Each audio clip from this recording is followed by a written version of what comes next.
Welcome everyone to the Harry Bridges School of Labor, presented by the Labor United Educational League. Our purpose is to educate the workers of America on the strength of unions and to foster a class-conscious workforce. We aim to connect the struggles of the past with the struggles of today to empower the labor movement to transform their present hopeless defensive fight into an aggressive attack upon capital. We plan to empower workers with the knowledge, regardless of industry or type of work, bringing all workers to a class-oriented trade union movement. And with that, our Louisville National Secretary, would you like to say some words before we get started? Personally, I want to say, wow, I think this might be the highest attendance we've had. So thank you everyone for coming tonight. I think tonight's class is probably going to be one of the more important ones we've had, um, because it basically goes into how you organize within your union, because the fight doesn't just stop once you get the contract. It's it's ongoing. And the tools and strategies that we discussed tonight, I think are very important for all of us to understand. And they have applications everywhere. So I hope everyone came tonight to learn, and I'm very excited. Thank you. And tonight's class is all part two on internal organizing. And if you check out our YouTube channel, you could see our first part on internal organizing, as well as our class on external organizing. And here we will focus on rank and file action. What we will learn tonight, the opportunities and challenges presented by gatekeepers. Then we'll get into some tips for navigating the gatekeepers. And then we're going to have some excerpts. Some of it's a little updated from the book Rebellion in the Unions, a handbook for rank and file action that was released in the 1970s. And it's specifically from the last chapter of the book, which is entitled, What is the Rank and File? Section 1. The opportunities and challenges presented by gatekeepers.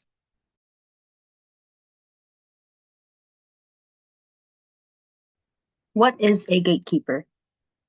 Merriam-Webster defines a gatekeeper as a person who controls access, and that is precisely our concern here. Any social system operates in such a manner as to control access to either power itself within a system or to upward mobility within that power structure. Of course, this is not an inherently bad thing. The real question is, to what purpose does the gate exist, and what are the mission goals or motives of those keeping the gate? We can break their haughty power. Ralph Chaplin from Solidarity Forever. A brief history. The mainstream American labor movement was founded by Samuel Gompers and others in the form of the AFL as what is called business unionism. That is, a union is run like a business. It aspires to hold a monopoly on labor in a field. If you want an electrician, say, you need the permission of the electrical union to hire one. Furthermore, whether the union organizes a shop depends not least on whether the resulting dues revenue will represent a profit on the resources expended to organize it into the union. An additional imperative was placed on this calculus, particularly in the Second Red Scare, and is codified as the Taft-Hartley Act, which required the expulsion of known labor militants from leadership or even membership within the union. Having cleared the communists and others from positions of power within unions they had worked so hard to build, gates were set up to control access to the mechanisms of the effective functions of unions. At first, these were more flagrant, such as loyalty pledges, but over time and with practice, such gatekeeping became routine parts of union operations and didn't need special labels or handling in order to be conducted as a routine part of operations. Gatekeepers and you. There are two main venues to power within an existing union. One is staff side, and the other is worksite based. Staff side, field staff hold various things, organizers, agents, representatives, receive directive receive directive from and report to coordinators or directors up a corporate-like chain of command and control into the top tiers of a union's executive leadership. Many such executives are not elected by the rank and file. And like in any corporate hierarchy, there is a tension between those on the ground trying to serve the best interests of the organization as smartly as possible, which requires flexibility, innovation, and an empathetic link with those seeking the services of the organization, and upper management, who think formulaically, set expectations programmatically, and ensure outcomes by means of quantified data that ostensibly tells them whether they've achieved success in meeting the goals they've set in the form of metrics. At the work sites, the natural process of social self-organization results in some workers being more trusted by others to mediate conflict, to offer insight, to help facilitate individual and group relations with management. These are called organic leaders, and any self-perpetuating union looks for them, either to build up or to keep out, depending on their perceived usefulness to the organization. Field staff play a critical role in identifying these people and encouraging them towards or away from power in the union. Staff itself is a sort of gatekeeping.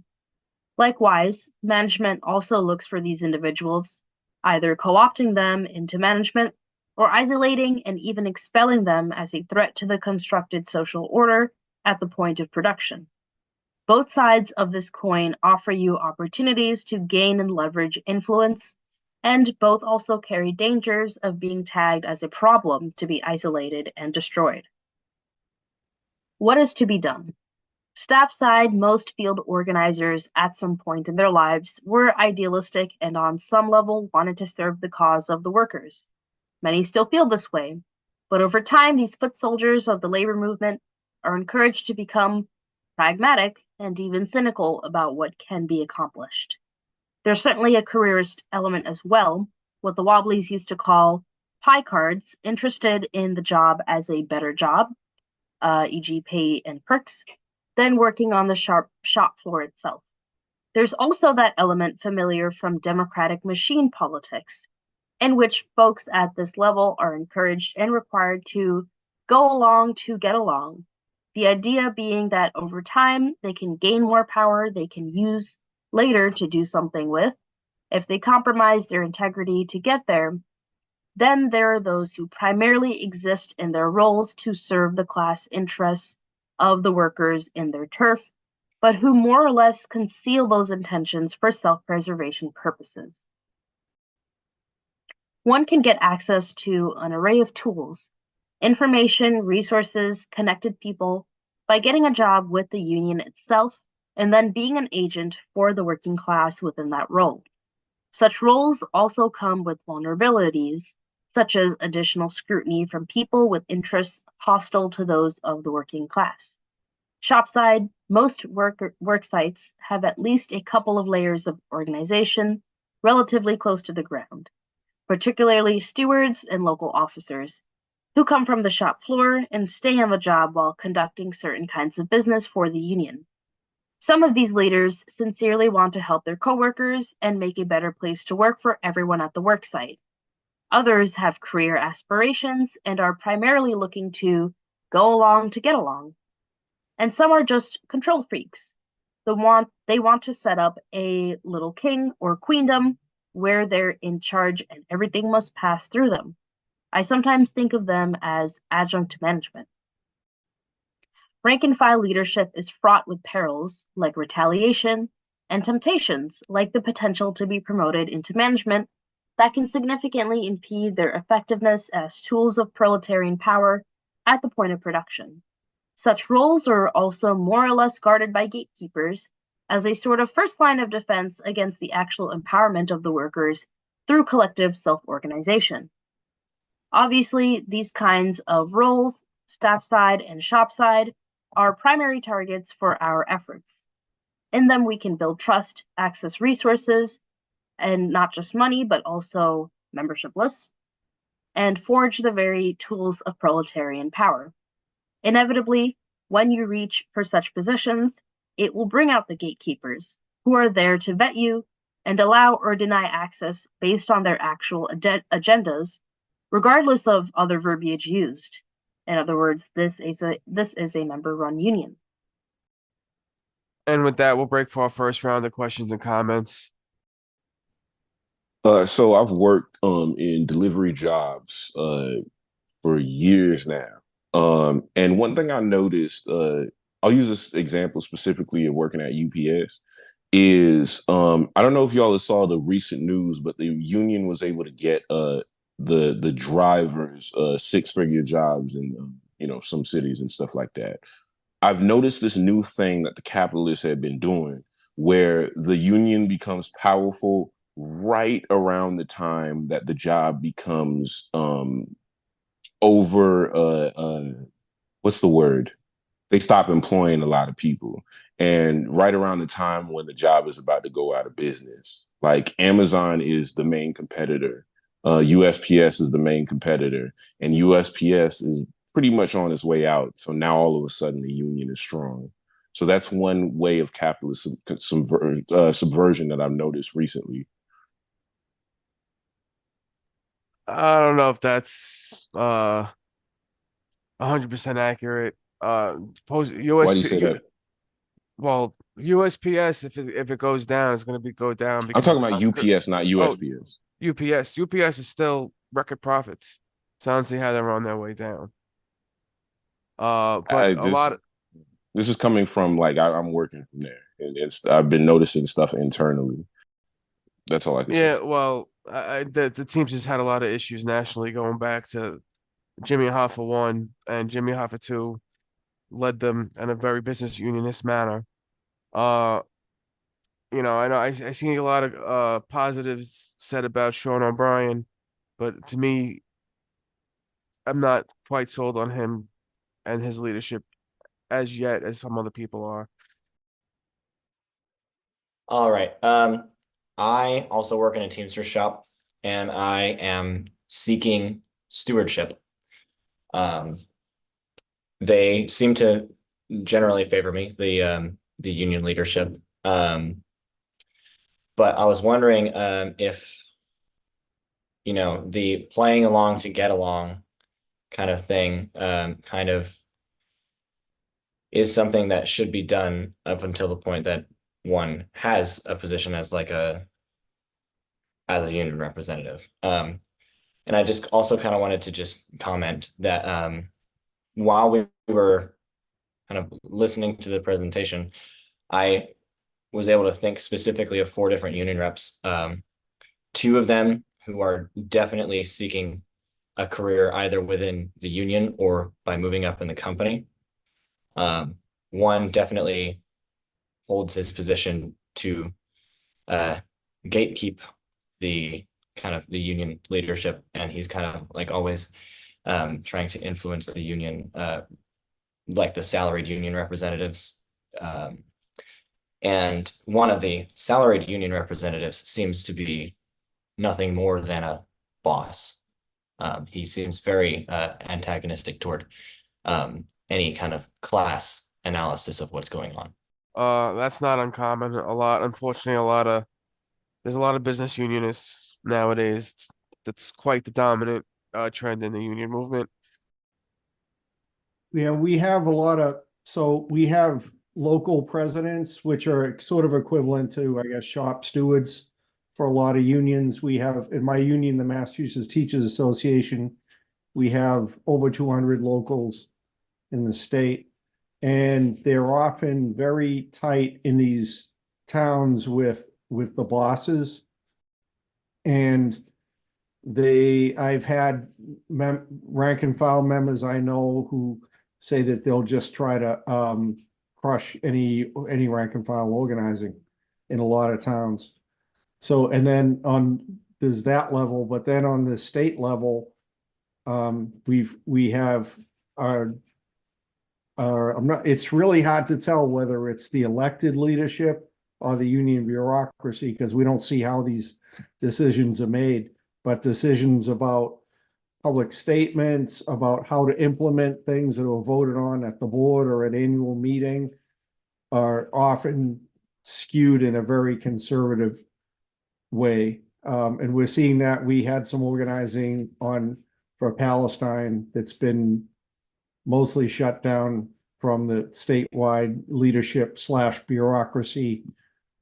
Yeah, I could say a lot of similarities. I know my local tends to do the same thing. They have crushed any real rank and file organizing or anything they've seen that they think they could use. They've tried to subsume it themselves. And that's very common. When it comes to rank and file organizing, the most important thing is it's in a way you got to gatekeep it yourself. You got to keep everything hush hush as long as you can until you have the strength to where they can't crush it. Just to be clear, there, when you mentioned staff side and work side, you're talking about the union and everything, not just like management. Yeah. Okay, thanks. As far as what was the expression, getting along so you can get along or whatever, is that kind of like a balancing act? Because you do have to keep your head down to a certain extent, but I guess where's the line? Because if you just keep your head down for your whole career, then by the time you look up, you're like too tired to do anything. I don't know. Is there any way, like, what's the point where you start to ruffle some feathers or whatnot? If there's any sort of answer to that, I'd appreciate it. Well, the first rule is always bring a crowd. And I believe that was Fred Lumpkin of the Bay Area Party always used to say that. Like, we're going to get into some of the things you can do about gatekeepers in part 2. This isn't the end of the conversation. It's the opening of it. It sets the scene, and everybody's got a story to tell, right? We've all seen this stuff. But like, when you can start being pushy is when you have a crowd to bring. Because what is the measure of any power in a union? Our power is in numbers. And when you got a group of people ready to stick together and see through a fight, then you're in a position to start ruffling those feathers. Until then, though, you can't do it by fiat. You can't do it by sheer raw personal will. That's where you'll get shut down. So the idea is you got to build your base of power on the shop floor, kind of playing it cool, or staff side playing it cool, so that when the time is right, you can emerge with a group of people who are focused and committed to whatever agenda you've developed together. The same thing goes if you say you're looking to build a caucus within your local. You got to do that organizing quietly before you got to build your rank so that when you go public, you got a group with you, and the retaliation. It's a lot harder to retaliate against a group that has a nice plurality as opposed to one or two people that are by themselves. Yeah, it looks a lot like external organizing in a way. It's like you're organizing a union where there isn't one, but there is a union, and it's almost like you're organizing a union within a union because you're actually building collective power. And a lot of these other agents and gatekeepers, they're being representative without actually representing. So they don't want a group of power who can a powerful group who can articulate demands, because that's going to disrupt their little show, their little dog and pony show. So some of the same principles apply. You got to be quiet. You got to let people in as you trust them. You got to build over time. Internal and external organizing, in other words, are not unrelated. Maybe the times kind of had passed for this one, but I guess it's a little off topic, but just to point, I don't think he's totally off base to wonder that.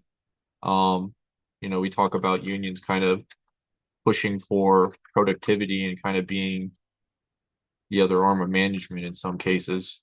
I don't think it's out of the realm of possibility to think that there is some type of backdoor deal understanding of where the wind's blowing, and then making deals that they know the writing's on the wall and things ain't gonna last forever. But I do think that you got to be careful with that, though. Got to try to look at the facts. And easiest way to stay on track with that one is to follow the money. With that, we'll go to our second section. Section 2, some tips for navigating gatekeepers. Map the fence and cut holes in it. Gatekeepers function at restricted points of access. They hate there being more gates because the whole thing becomes harder for them to control. What is the process for becoming a steward? Get good rank and file, steward it up. What happens at bargaining time? Being on the bargaining team is awesome, but usually a bargaining campaign recruits extra shop floor help to move the agenda in the worksite. Take those roles, or if they don't exist, innovate them, with or without the union's prior permission. Your good work at bargaining time is a trust builder. A special word on running for office. This is the most obvious gate. It's an attractive option because it's formal power, and the gatekeepers know it, and they focus their attention there. It might be worth it, or it might be a trap. We'll discuss alternatives, but it's worth realizing that these kinds of campaigns could be the start of, quote, taking back your union, unquote, and they can also be basically blacklist generators to the degree that a candidate's supporters can be identified and retaliated against later. Find your people.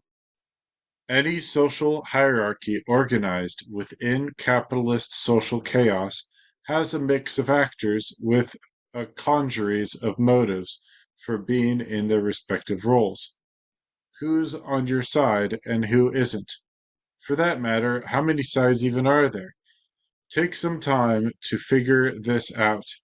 A common mistake we communists make is to either reveal ourselves too soon when no one has our back, or else too late, and we haven't been organizing when the heat comes on. Traditional class analysis, albeit in microcosm, can be a surprisingly effective tool. Map your worksite, just like for an organizing campaign, but to ID interests-based social networks. Where is and isn't the union's actual power? Then just maybe you're onto something. Go slow to go fast. Take your time. Build relationships and remain aware of who's with you, who's against you, and who is persuadable in either direction. This is a very dialectical process. Usually, you have to put a lot of work into quantitative change to lay your social groundwork, and then some event happens that causes qualitative change. And just maybe you'll have a cadre-like group to work with coming out of that. Nothing forges bonds like the heat of a shared struggle. Build dual power. Sometimes known as, quote, ignoring the boss, unquote. Are you in a local that doesn't, for example, greet new members? Put together a welcome committee. Does your local not participate in bargaining campaigns? You and some friends can change that all by yourselves. Another way to look at it is to think of, quote, building a union within the union, unquote. If your union is relatively inert, a, quote, lump on a log, unquote, this could be a matter of building a caucus, which can ultimately catch fire and become a union democracy campaign, e.g., Teamsters for a Democratic Union. Where you have a livelier local that could be more trouble than it's worth, it might be the kind of thing your gatekeepers are looking for, with bad intention. So maybe it's a bowling night, or a book club, or some superficially innocuous social formation that provides motive cover for what your group is really doing. Remember, you're walking a tightrope between building a more or less secret core of cadre and building trust with those not, quote, in on it quote, yet. Many such groups organize themselves right into a social corner. Always bring a crowd. One of the most common mistakes a union radical makes is to move too far past their base of support, exposing themselves as a target to gatekeepers without adequate social support or backup.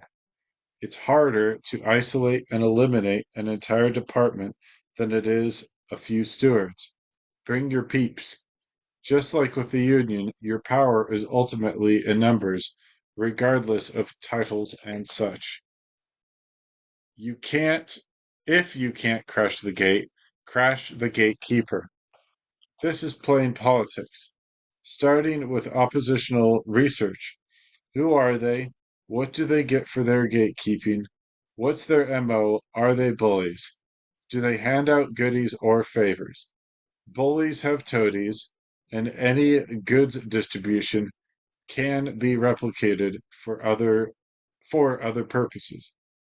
Figure out the material basis for a gatekeeper's power and corrode it over time. It may be that the gatekeeper has alienated a crowd of members who effectively tolerate the situation for some reason, and commonly because it's too much hassle to try and change it, and they're shut down and waiting for something else, another job, a promotion, or retirement. Just like a bad boss is our best organizer, second on that list is a gatekeeper. Be careful with gadflies. Most shops have one or two vocal but isolated critics of the status quo, and that can be useful to the status quo in certain contexts. For example, a gadfly in a teachers' union proves that there's, quote, freedom of thought and speech, unquote, in the union, but they can easily be controlled for as well as anyone they attract. They can be an invaluable source of information, deep histories, relevant personalities, etc. They're also a sort of marker, a kind of social lightning rod. Sometimes gadflies are, under the surface, angry or bitter about something else, and so their motives aren't necessarily virtuous either. Generally, it's a good idea to try to understand the actual motives of the people you're working with, because sometimes people can be picked off with little placations. Example, quote, we've created a role/title for you, unquote. And then they become team players with the gatekeepers. And with that, we'll break for our second round of questions and comments. It's all there, but and certainly more could be said. But one thing I really want to emphasize, and it's already come up, is that internal organizing is a lot like external organizing. The contract doesn't replace the work that you have to do to build power at your work site. And one of the most basic tools that exists to do that is called worksite mapping or charting. And when you're doing external organizing, you figure out who's in each work group, who's the supervisor they report to, who do they report to, so on up the chain. You can do that with gatekeepers as well. You can map it out either by work site or by interest, or the better you understand the interrelationships of the people around you, the easier it is to avoid the traps. And that can buy you space to build up your group of power. But like work site mapping is indispensable. And I'd really want to emphasize that maybe more than came out in the text. So, it's good that that section passed by because it adds to what I was saying about the fact that, so I looked at some of the numbers and it's about almost 500,000 UPS employees and 1.6, a little over 1.6 million Amazon workers. And I looked at the stocks and the Amazon stocks seem to be steady. The UPS stocks are having a boom right now. And we understand when it comes to capitalism, the boom and bust cycle. So either it has two options. It will keep booming, keep booming, keep booming, or it'll eventually bust. Organizing based off of foresight, I've noticed has been helpful because, during the pandemic even, there was the BLM era and the COVID thing happening, concurrently, I was able to communicate to, people around me that there was a possible crisis period that was coming. And then the George Floyd 2020 uprising happened, and they looked to me then for leadership. So that labor organizing within the union could help. The foresight that you provide could have them possibly looking to you for leadership. And if you are 90 scientifically, finally, if you're scientifically like sound and everything like that, you can provide information on what next step to take. I think you make an excellent point, and it's worth like pulling it out. And it might not be always as predictive as we like, but management never does anything out of the goodness of their heart. To the degree that they give us anything, it's because we force it through organizing. And if management seems to be exorbitantly generous in any given moment, you should be deeply suspicious. There's something else going on, something deeper. And it is not uncommon for management to try to buy off the workforce, whether that's with wages or perks or whatever, and then announce, well, now we have this crisis, so we have to like cut your wages in half. Or, they've been trying to privatize the postal service for a very long time. So like, you're making a really important point, and I want to validate it because you're right. There's something suspicious about like big gains that seem to be easily got. Now, I'm not saying that the almost strike last summer was easily got. I'm just saying that the suspicion is certainly founded. I could say a similar situation. I've been trying to, I've been pushing, I've been what's the word I'm looking for here? Uh, Polemicizing in a way within my local union for years, and a lot of people, didn't really listen to things I said in the past. But as the conditions that we're facing have changed, they came to realize that I was the one predicting it and saying what was going to happen the whole time. So that's how I've been able to help build somewhat of a base with the caucus I'm building, and it's always a good step forward. Okay, there we go. So, yeah, I've been a Teamster for over a decade. I kind of wanted UPS specifically.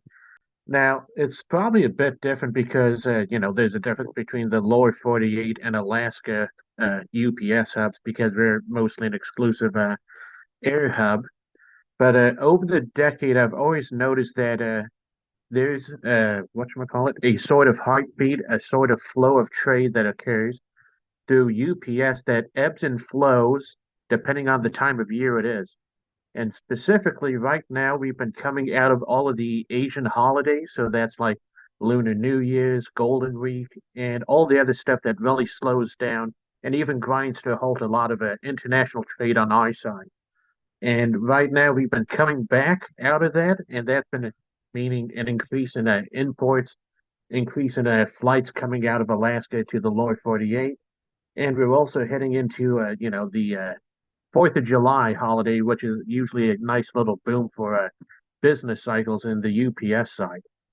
And it's mostly one of those things where UPS, when you watch it in the long term, tends to go through these ups and downs in its stock prices, mostly predicated on the fact that the rate of a trade that occurs across the nation and the world really does change. And 90 if we do seconds. any kind of a trade conflict, it'll impact the stock prices.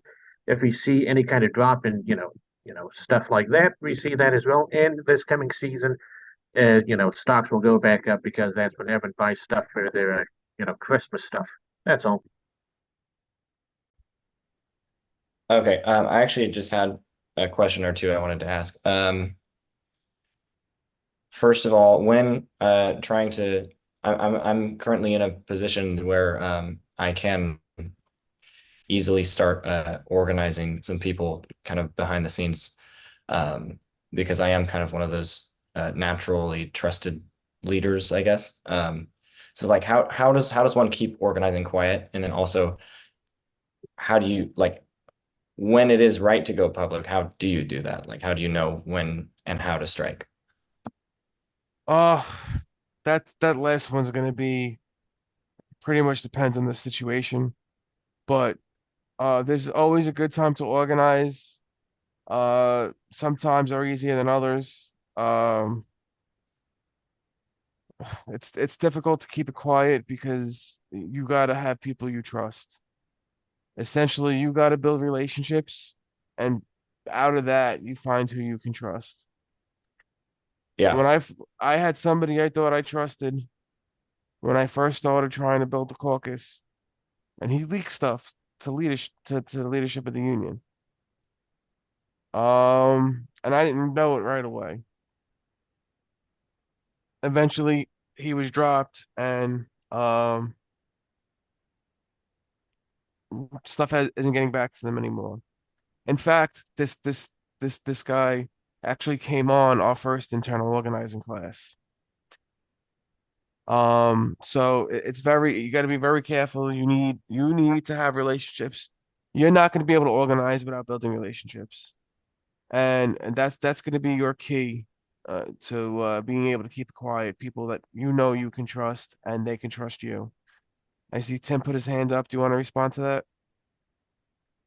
Yeah, it's honest people are really that's the most important thing, I think, is finding an honest person, someone who you can trust, and they can also trust you, because it makes it a lot easier to be able to organize when you aren't public or telling anyone else, that you know that they're not just going to go blab off and tell on you or let it loose to someone else that they shouldn't. And Oh, this go is ahead, the Tim. meaning of go slow to go fast. A lot of people feel the imperative of things are really messed up. We got to do something about it now, now, now. And you start trying to rush it. But you can't really rush relationships. There's no magic button you push that makes someone a friend. If you do that groundwork through thick and thin, through good and bad over time, some precipitating event is going to happen, whether you call it or whether it happens to you. And then you're going to be able to move fast because you already have a group of people. That's what go slow to go fast means. My first job, I was 20 years old, or 21 years old. It was a teaching job. I went into a Catholic school. My first job was a Catholic school.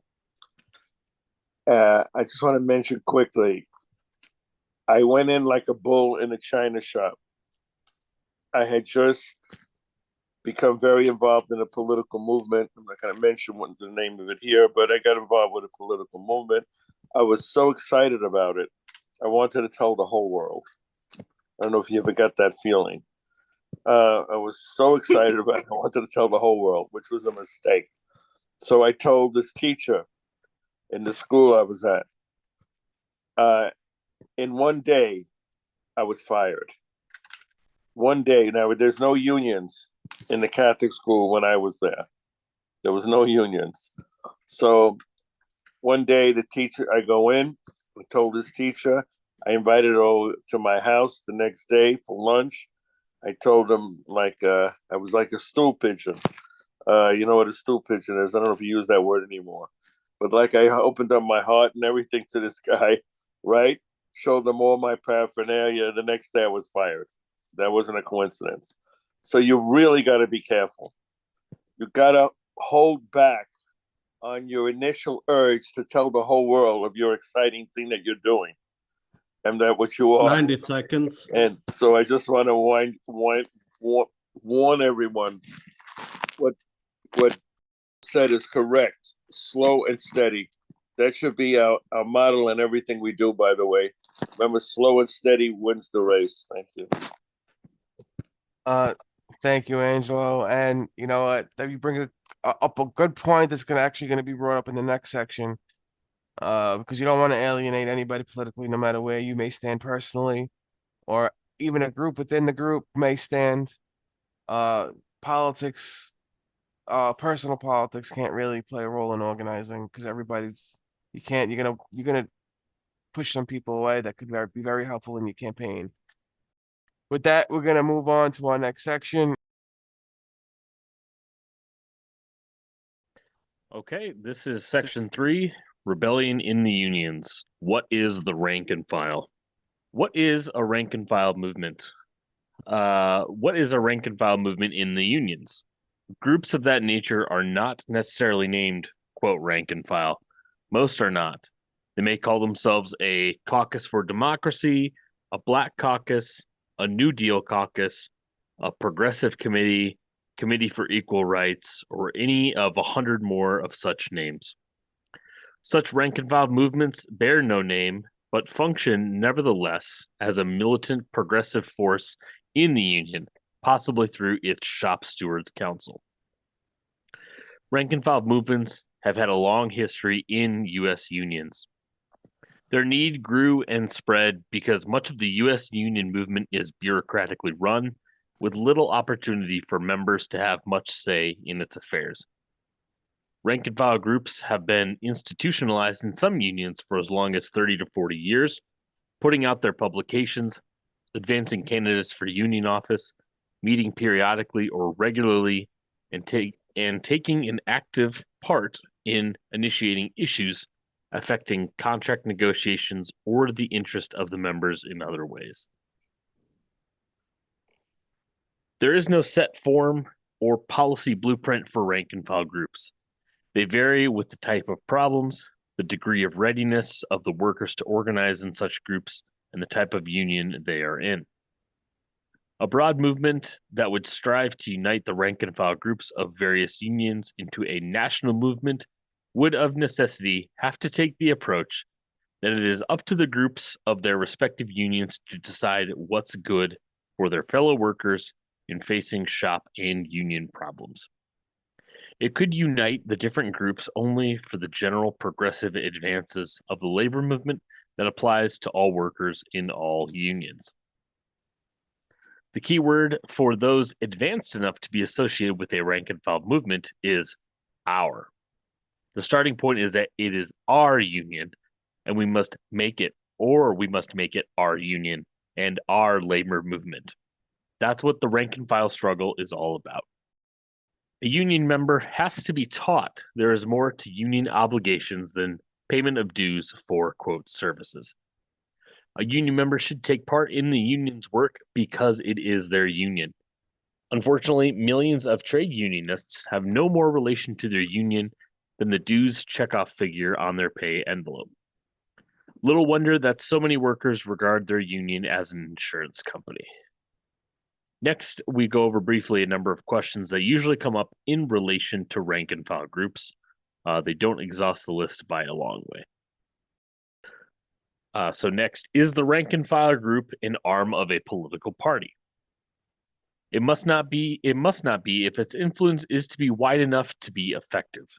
There are no political demarcation lines among workers interested in the problems that make a rank and file group necessary. A political designation would narrow the group to only those who favor it and alienate other militant progressives. A rank and file group or movement is really a united front of militant, progressively inclined workers in a given union or shop. There will be many members politically on the left, and many, possibly most, who don't consider themselves left. The problem is to keep that united front together. That can be done if the limits of the united front are respected. Violations of those limits by injection of issues upon which many may disagree inevitably leads to a breakup or loss of much support for the group. A continued united front relationship can lead to a higher level and more advanced issues, but that cannot be achieved by pressure. It can only come by a test of unity and struggle, a cultivation of mutual confidence, patient effort, and dialogue. Must the rank and file movement be, quote, revolutionary, as some on the left say it should be? It cannot be what some call, quote, revolutionary, and be effective, because even the most advanced rank and file groups seek to base themselves on a program for progressive reforms within the present labor movement and for more militancy for better working and living conditions. That type of group needs mass support, but only a comparative handful of workers willing to be, quote, revolutionaries would join or associate with a group that sets revolution for its goal. The continual harping by the assorted ultra-leftists that the rank-and-file groups must be revolutionary only lends ammunition to the witch hunters and the labor bureaucracy who always try to paste a red label on such movements to crack their unity. Is the rank-and-file an opposition movement? No. It is first of all a movement to make the union a more effective force and works to rally the support of the members for everything the union undertakes that is in the interest of the workers. It is in opposition to reactionary union officials or to any group or clique within the union that works against the interests of the workers. Some rank and file groups lose much of their potential effectiveness because they confine themselves to opposition to the reactionary leaders in office. This gives them a negative image as people who are only against certain officers and policies. A good rank and filer must first of all be seen as a good union member, an active member who volunteers for the union's activities, accepts works on committees, distributes leaflets, responds to picket duty and organizing work, and is an activist in all respects. Most union members pay little attention to criticism of the union's officers or to proposals if they come from persons not identified with the union actively. Is union democracy anti-leadership? By no means. Some who profess to speak for the quote new left sound off loudly for some sort of abstract democracy in unions and call for a self-acting membership. This is nonsense that can come only from persons unfamiliar with the life of unions or any organizations. No organization can function without leadership. The real issue that concerns the rank and file movement is the kind of leaders elected and whether they are chosen democratically. Some ultra-leftist elements responding to anarchist influence oppose all leadership. But election of honest and progressive leaders is just one aspect of the problem. It is no less essential to have a democratic life in the entire union organization so that such leaders can both serve well and hold their positions. This demands reforms in a union's life to ensure democratic procedures and rank and file control in all important matters. And it calls for a vigorous campaign by the union to get a maximum of membership participation in the union's regular meetings and other affairs. In recent years, there has been a frightful drop in the degree of membership participation. Unions with thousands of members frequently don't get a quorum of 50 or 100 required for a membership meeting. Many bureaucrats are pleased with this trend because they need only a few of their minions and paid people to carry a meeting for anything they desire. They don't try hard to make meetings attractive, educational, and democratic to raise attendance. On top of that, they often blame the members for alleged lack of interest. Are rank and file groups needed in progressive-led unions? They certainly are needed, if for no other reason than to help keep the union progressive. But strange as it may seem, progressives in union leadership are often heard arguing that there is no need of a rank and file group because you have me. This argument is based on the false premise that a rank and file group is only in opposition to leaders. The group is not seen as, first of all, a movement in support of all positive activities of the union and progressive leaders. Secondly, the history of the labor movement is full of the many situations in which progressives in leadership felt themselves so strong on their record that they neglected or even opposed steps to organize rank and file support, only to be surprised one day by defeat at the polls. No progressive-led union is free of reactionary conspiracies or treachery. Thirdly, if a rank and file movement of constructive militant progressives isn't organized, the vacuum is sure to be filled by an ultra-leftist, quote, rank and file movement that reactionaries usually encourage because it helps pave the way for a right-wing takeover. Fourthly, progressive officials are not immune to criticism. A rank and file movement is very much needed to keep them on a progressive track. Can racism be subject to, quote, tactical expedients? As the rank and file movement widens, its groups expand relationships with others in a union or shop in internal union elections, contract demands, and other issues. At times, compromises are inevitable in the interest of such united fronts, but no rank and file group can be true to itself and compromise on racism as a tactical expedient.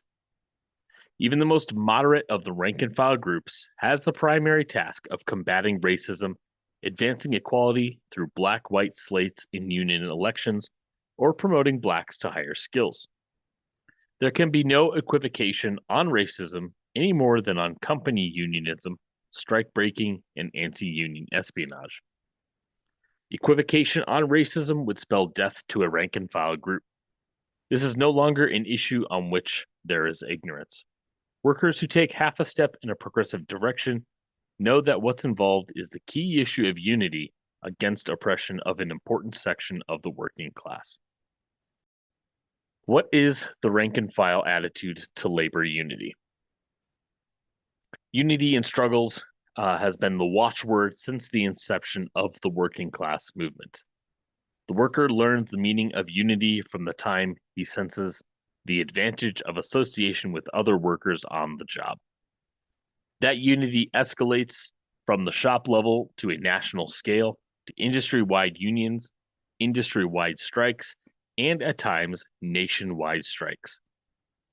Also, there must be steps towards worldwide unity of unions, which is why we advocate for unions in the US to join the International Class-Oriented Labor Movement and the World Federation of Trade Unions.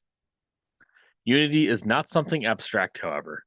Workers unite for a purpose: to curb inhumane working conditions, to defeat giant conglomerates, to combat the international monopolies more effectively, to struggle for peace. It is for action on such objectives that workers unite.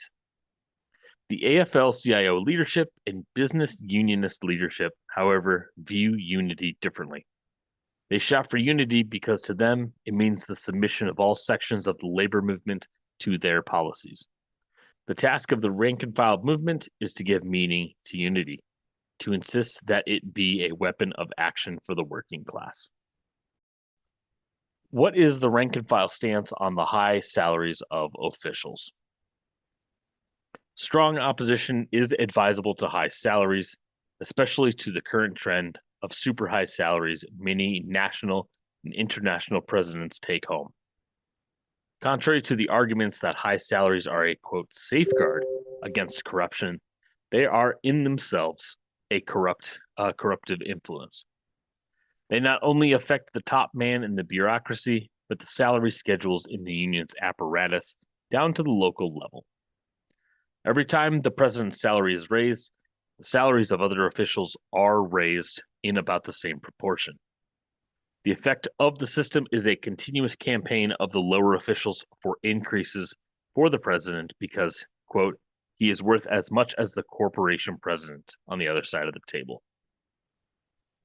Unfortunately, even some progressives in trade union ranks forget the old rank and file principle that officials of unions should not receive much above what the most skilled workers in the trade get. For some years, there was a rationale among some progressives that the high salaries of certain officials should be overlooked for the sake of a friendly relationship with them. Such neglect of the once popular issue of rank and file movement in the struggle against bureaucracies has allowed the trend for salary increases to run wild. Initiatives the rank and file should lead. For one, education. Few unions have an education department, and if they do, it usually consists of one person who does research for bargaining purposes or arranges occasional seminars of local union officers and stewards on the union's routine. But there is little serious study of union history, economic analysis, politics in depth, and working class internationalism. Participation. What can be done to improve membership participation in the union's affairs in the first place attendance at meetings. How to involve the majority of the members who don't even live in town. Those questions don't worry officers, but the rank and file can hardly expect to make much headway on any issues unless more members are involved in union affairs. The union paper. The U.S. union press has dwindled in recent years. Good journalism and the lifting of the dead hand of the administration could make a difference, as a handful of good labor journals show.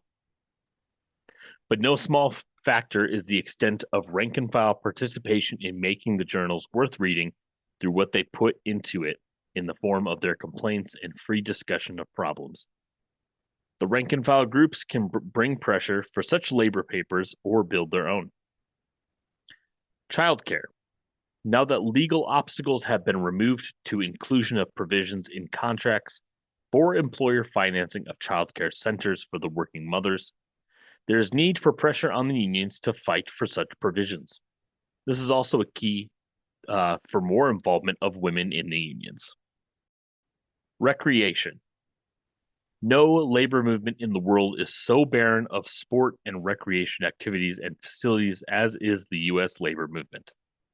The field has been traditionally left to paternalistic employers, churches, or to the capacity of a worker's pocketbook.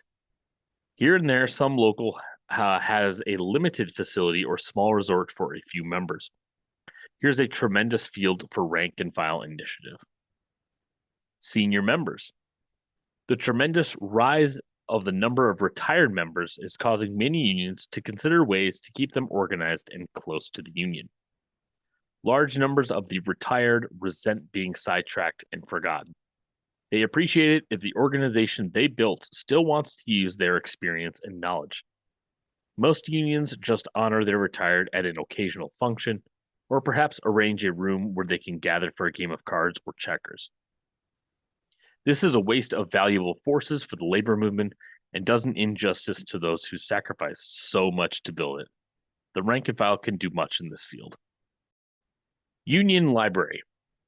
As on education, there are a few cases where unions promote what might be called, with much reservation, a workers' library.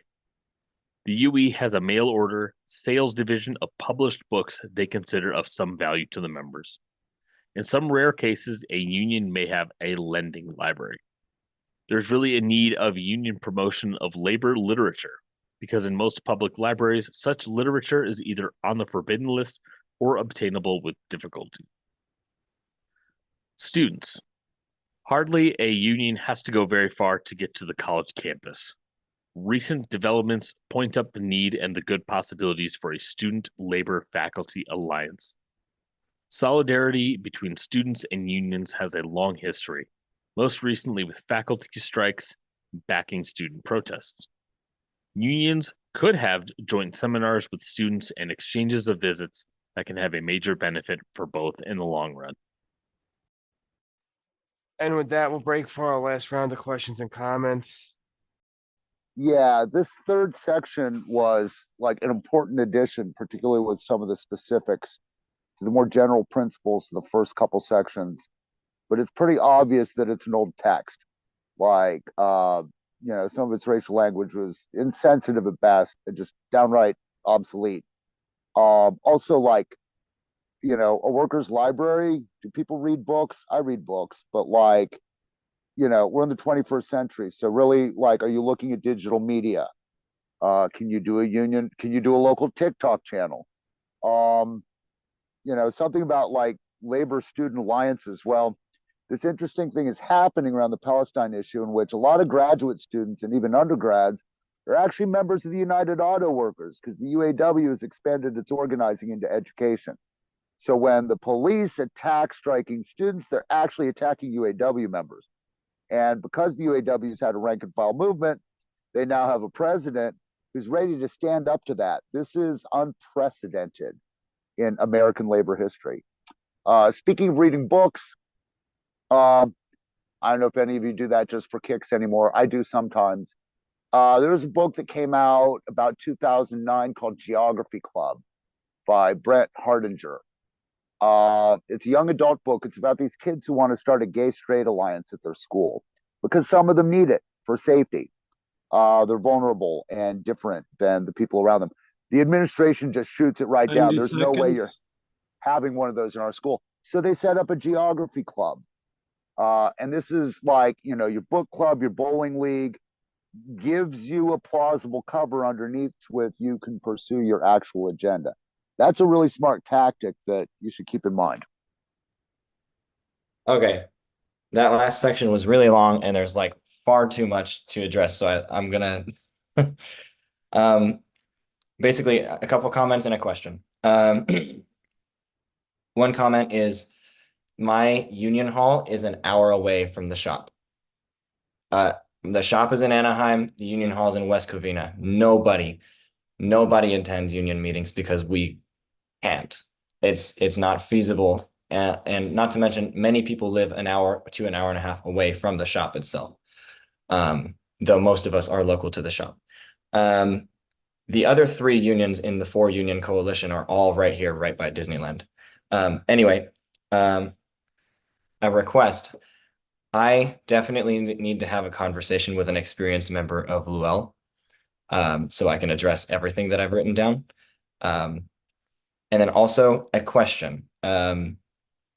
Should my caucus group that I'm working on organizing focus on attending the general membership meetings for the union, or should we kind of focus our organizing under the radar instead if we don't have the energy to spread it across? The quick answer to that question is yes. You should do both. One of the things you could do as a rank and file organizer is you show up to the meetings where you can't get a lot of people, and then you relay that information back to the membership. Because the union leadership in most cases is not going to do it themselves. I know in my local they don't. Their response to any question is you should have been at the meeting. Yep. And of course you can reach out to anyone. And I will say this all the time. We have many members of Lowell and leadership of Lowell that have experience organizing, both successfully and unsuccessfully. I don't think any of us have as much experience as, but everybody has different experiences, and everybody sees things differently. So I would recommend trying to talk to everybody. And we are here for anything you need, and that goes for anybody. We are very open, and this isn't about us. It's us in particular. It's about everyone. It's about the working class, and we need to build that power. Most of the locals I serve at this point have their lunch meetings. They have their member meetings at lunchtime, noon to 1, because you have to do it on your break. But people are geographically scattered all over the place. Southern Oregon is rural. It's very remote. Everything's spread out.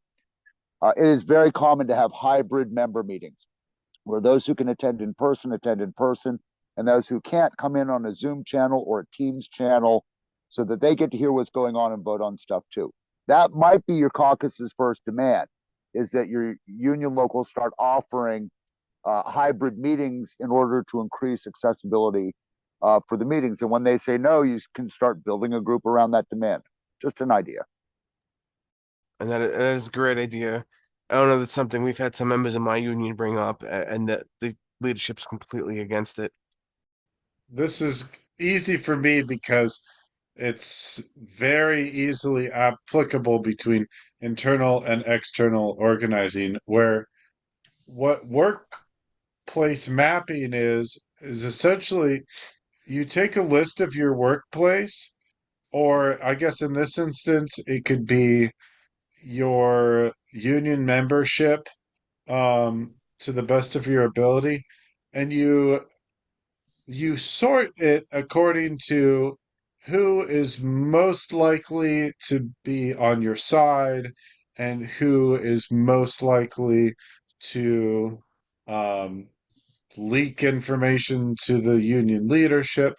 You sort it in that way, but you also sort it spatially in your mind, or maybe on a whiteboard, ideally on something so that you have it in front of you, where you really start to connect the dots between who has the most friends, who has the similar interests, who likes watching the game, is somebody in a hunting club, things like this.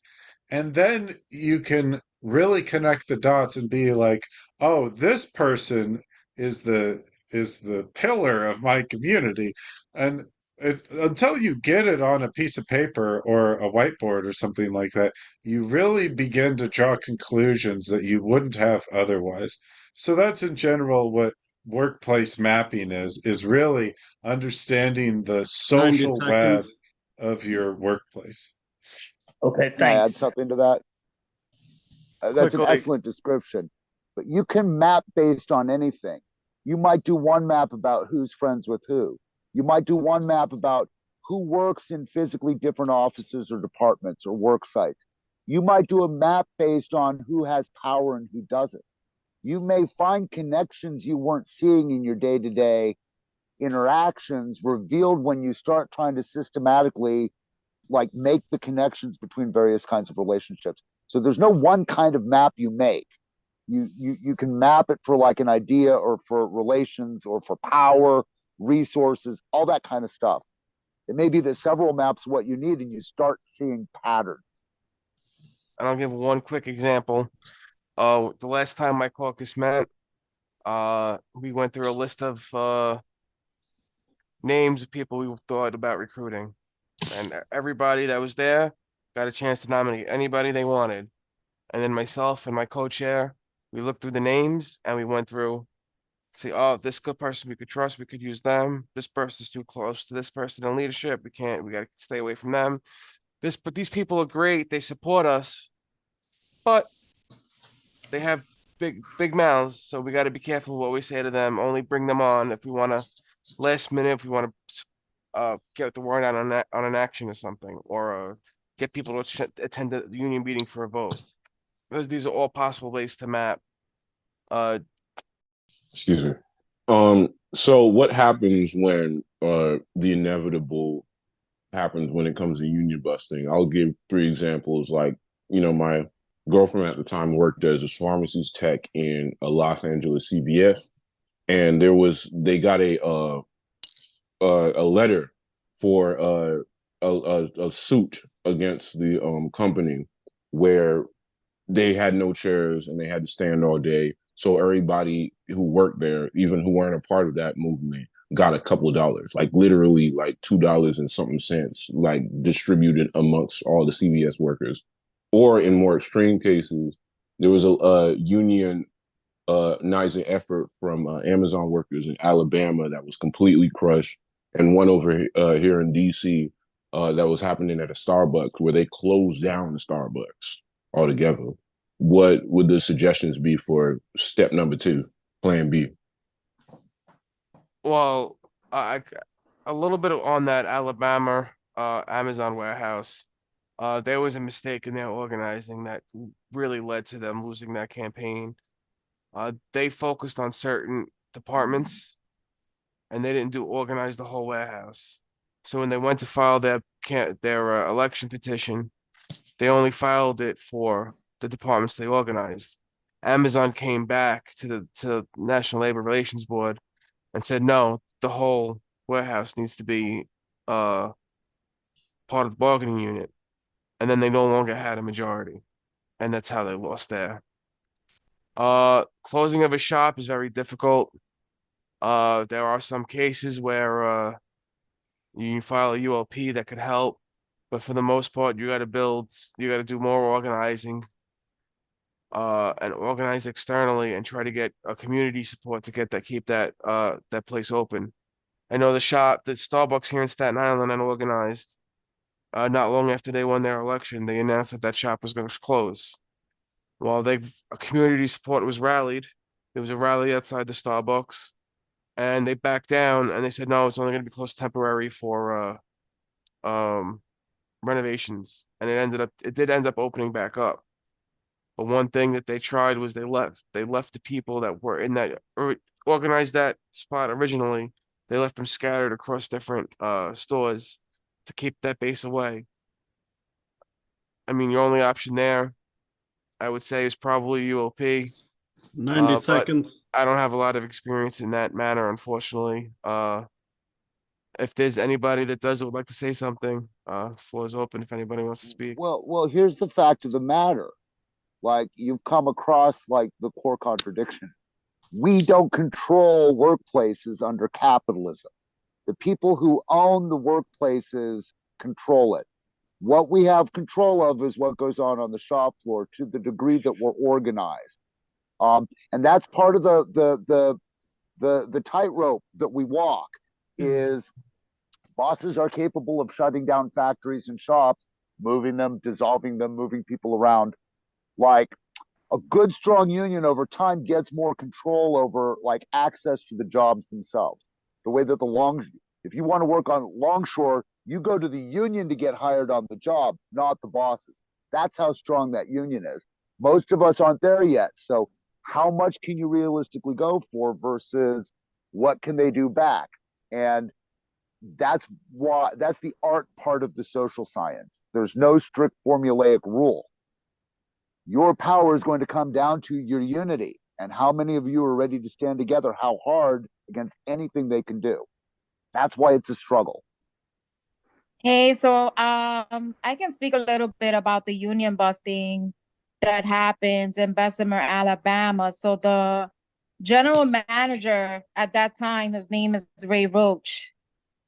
So when Bessemer, Alabama lost their 2 elections and they were trying to be unionized with RWDSU, they were actually the first ones to try to unionize. And then we started up in Staten Island in JFK 8. And funny what we did is that we found out what these actual union busting consultants were making, and then we just pretty much printed it out and handed it out to all of the workers in the building. It's one of the ways that we won that election in JFK 8. And they were pretty much getting paid about $3,000 a week. Some of them were getting paid even more than that. Some of them were getting paid up to $1,500 a day.